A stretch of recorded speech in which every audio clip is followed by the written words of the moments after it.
শঙ্খ শব্দটি এসেছে দুটি সংস্কৃত শব্দ শাম ও খাম থেকে। শাম শব্দের অর্থ শুভ এবং খাম শব্দের অর্থ জল। এই শব্দের মিলনে সৃষ্টি হয়েছে শঙ্খম শব্দ। হিন্দু ধর্মে যে কোনো পুজোয় শঙ্খ বাজানো অত্যন্ত গুরুত্বপূর্ণ একটি অঙ্গ। এছাড়া সব শুভ কাজেও শঙ্খধ্বনি অতি জরুরি। প্রতিদিন তুলসী তলায় সন্ধে দিয়ে শঙ্খ বাজানো রীতি রয়েছে। হিন্দু পুরাণ অনুসারে মনে করা হয় যে শঙ্খ বা শাঁখ বাজালে ওম শব্দের এক আদি অনন্ত ধ্বনি নির্গত হয়। ওম একটি শুভ ধ্বনি যা বিশ্ব সৃষ্টির সময় ভগবান তথা সর্বশক্তিমান ঈশ্বর উচ্চারণ করেছিলেন।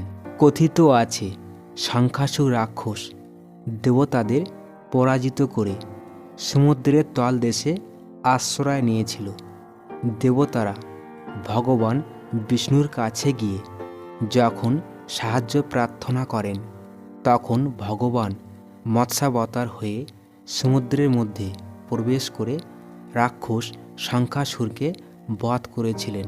ভগবান বিষ্ণু শঙ্খাসুরের কান ও মাথার শঙ্খ আকৃতির হাড়ে যখন ফুঁ দেন তখন ওম ধ্বনি নির্গত হয়, যা থেকে বেদের উদ্ভব।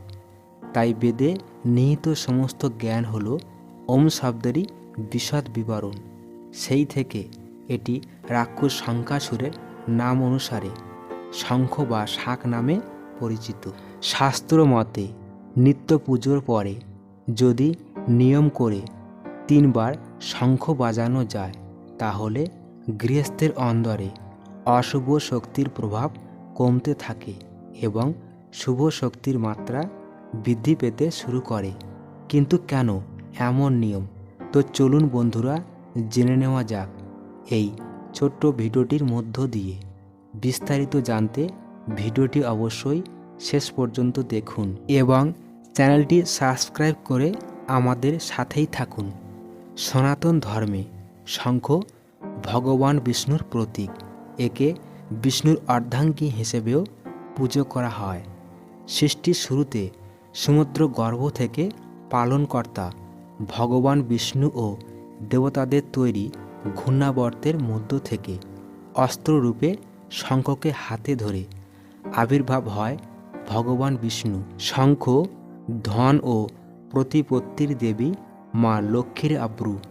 ব্রহ্ম বৈবর্ত পুরাণ অনুসারে শঙ্খ ভগবান বিষ্ণু এবং মা লক্ষ্মীর অধিষ্ঠানকারী মন্দির। শাস্ত্রে বলা হয় যে 3 বার শঙ্খ বাজালে ব্রহ্মা বিষ্ণু ও মহেশ্বর এই 3 দেবতার সাথে সমস্ত দেবদেবীরা আমন্ত্রিত হন। কিন্তু 3 বারের বেশি শঙ্খ বাজালে দেবের সাথে দানব বা অসুরকে নিমন্ত্রণ পাঠানো হয়।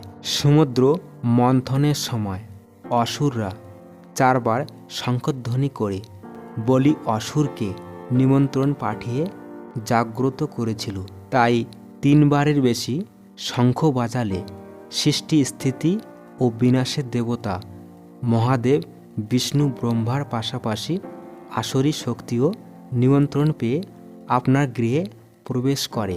অসুরকে নিমন্ত্রণের ফলস্বরূপ আপনার ও আপনার পরিবারের উপর নেমে আসতে পারে এই সব দেবতাদের অভিশাপ।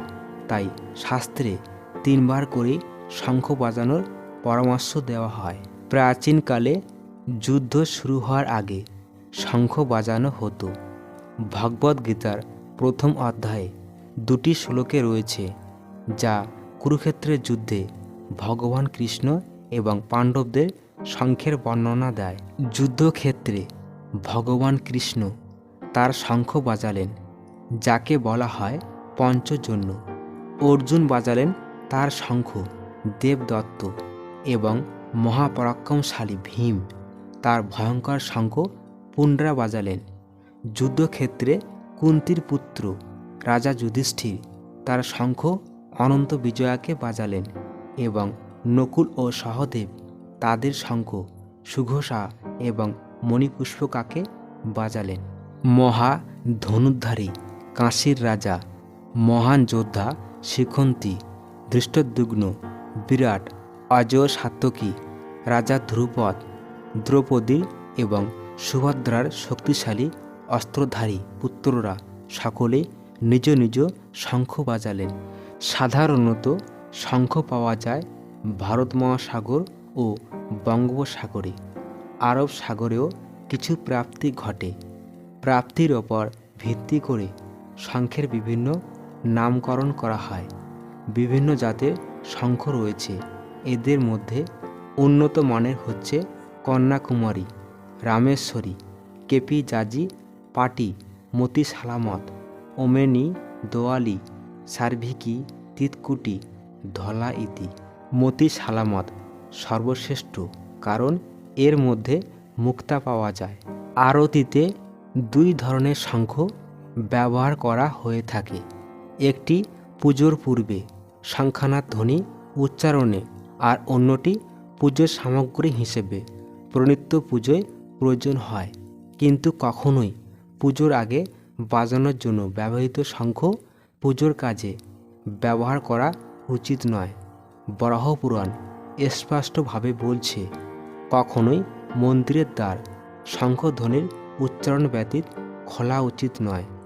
বামাবর্তী শঙ্খ বাজানোর জন্য ব্যবহৃত হয়। যেহেতু শঙ্খনী জাতীয় শঙ্খ ব্যবহার নিষিদ্ধ, তাই এগুলো কালো জাদু, যাকে বলা হয় অঘরী বিদ্যা কিংবা অপদেবতার আরাধনায় কাজে লাগানো হয়।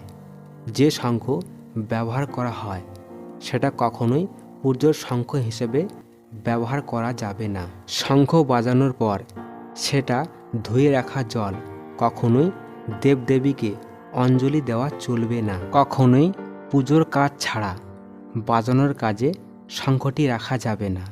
কোনো ক্ষেত্রেই শিবপিণ্ডকে নিত্য পুজো চলাকালীন শঙ্খ দিয়ে স্পর্শ করা যাবে না। দেবাদিদেব মহাদেব এবং সূর্যদেবের স্নানের কাজে কখনোই শঙ্খ ব্যবহার করা যাবে না। বয়স রাখে নিয়ন্ত্রণে, শক্ত করে পেশি। সনাতন সংস্কৃতিতে শঙ্খ খুবই গুরুত্বপূর্ণ। সব বাড়িতেই পাওয়া যাবে শঙ্খ। লোকবিশ্বাস নেতিবাচক শক্তি দূর করে শঙ্খ। ঘরে ভরে ওঠে ইতিবাচক শক্তিতে। শঙ্খ ছাড়া যে কোনো পুজোই অসম্পূর্ণ। পৃথিবীর বহু দেশেই শঙ্খ বাজানোর রেওয়াজ চলে আসছে। শঙ্খ বাজালে শরীরে নানা উপকারও হয়। সন্ধ্যারতির পর শঙ্খ বাজানো হয় প্রতিটি বাড়িতে। যুগ যুগ ধরে বাংলায় চলে আসছে এই রীতি। বাংলা সংস্কৃতির অঙ্গ শঙ্খ। নিয়মিত শঙ্খ বাজালে লাভবান হয় ফুসফুসও। ফুসফুসের পেশির ব্যায়াম হয়, বাড়ে শ্বাস নেওয়ার ক্ষমতা। মূত্রনালী, মূত্রথলি, তলপেট, ডায়াফ্রাম, ঘাড়, কাঁধের পেশির জন্য খুব কার্যকরী নিয়মিত শঙ্খনাদ। পুরুষদের ক্ষেত্রে প্রোস্টেট গ্ল্যান্ডের ক্ষেত্রেও উপকারী শঙ্খ। নিয়মিত শঙ্খ বাজালে পেটের সমস্যাও কমে, অবসাদ থেকে মুক্তি মেলে বলে মনে করা হয়। শঙ্খ বাজালে মলদ্বারের পেশিগুলি শক্তিশালী হয়ে ওঠে। নানা রোগের মোকাবিলা করা যায়। থাইরয়েড গ্রন্থি এবং ভোকাল কর্ডের ব্যায়াম হয়। শঙ্খ বাজালে শরীরের কোনো ক্ষতি হয় না। ভিডিওটি ভালো লেগে থাকলে অবশ্যই লাইক, কমেন্ট এবং ভিডিওটি শেয়ার করে অন্যদের দেখার সুযোগ করে দিন। দেখা হচ্ছে পরের কোনো ভিডিওতে। সবাই ভালো থাকুন, সুস্থ থাকুন। নমস্কার।